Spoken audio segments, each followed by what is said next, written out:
A Western Sydney Muslim community leader who has spent decades fostering ties between people of different faiths is being awarded an OAM today. Zia Ahmad is the editor-in-chief of the Australasian Muslim Times, a monthly newspaper which was first published 35 years ago. And he joins me now in the studio. Zia Ahmad, welcome, and thank you so much for coming into the studio for us today. Thank you for having me. Now, what was your reaction to receiving the Order of Australia medal? It was a bit of a surprise. I didn't know who nominated me. Of course, my dad had it a few years ago, so I was not expecting it, such an early age. Yeah. So it was a surprise. But of course, it was a great pleasure to know that I've been recognised by the mainstream Australia. Yeah, and I mean, such an honour. How's the family reacted to it? Our family is on the move. Yes, I bet. My family, especially my daughters, my wife, they feel that all the hard work I have put in, that has been finally recognised, and I think the community will be very glad to have that as well. Yeah, there's been a lot of work. You arrived in Australia in 1971 as an 18-year-old.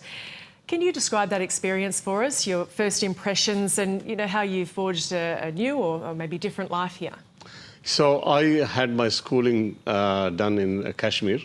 I was actually studying in an Australian-founded school back in 1890. Wow. And excellent school there.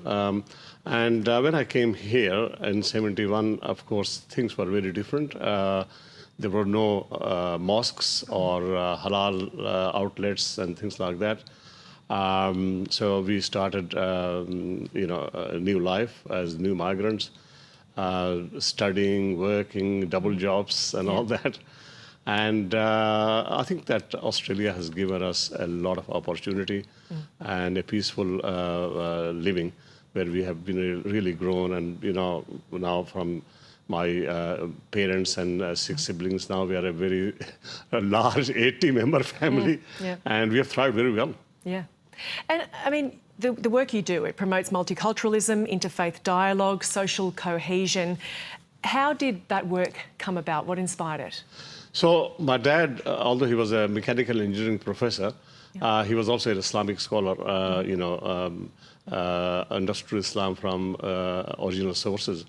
So when he arrived here, he saw a new world where people from diverse backgrounds, different faiths were there. And he was very excited. Although, interfaith dialogue on that really started after 9/11. But when he arrived in 71, from very beginning, started engaging himself with various different faith groups and people with no faith as well, to have dialogue and understanding, visiting churches, synagogues, and all that. And while he was doing that, I was an 18-year-old, young fellow, like his poodle. I was just following him everywhere. So I think I got inspired from the work he did, and I've really continued his legacy in trying to bring Australia and keep Australia as a multicultural, fair-go place where people have opportunities to thrive, practice their culture and faith, and live in a peaceful society. Yeah, I mean, there's such a positive take there to see that opportunity in that.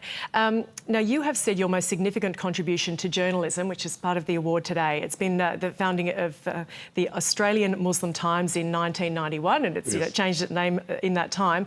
But tell us about that publication and how that continues that aim of that interfaith dialogue. Yeah, so my dad was very much interested into publishing magazines and things like that. So from day one, whichever organizations we were, and there are not many organizations at that time, we were still establishing organizations.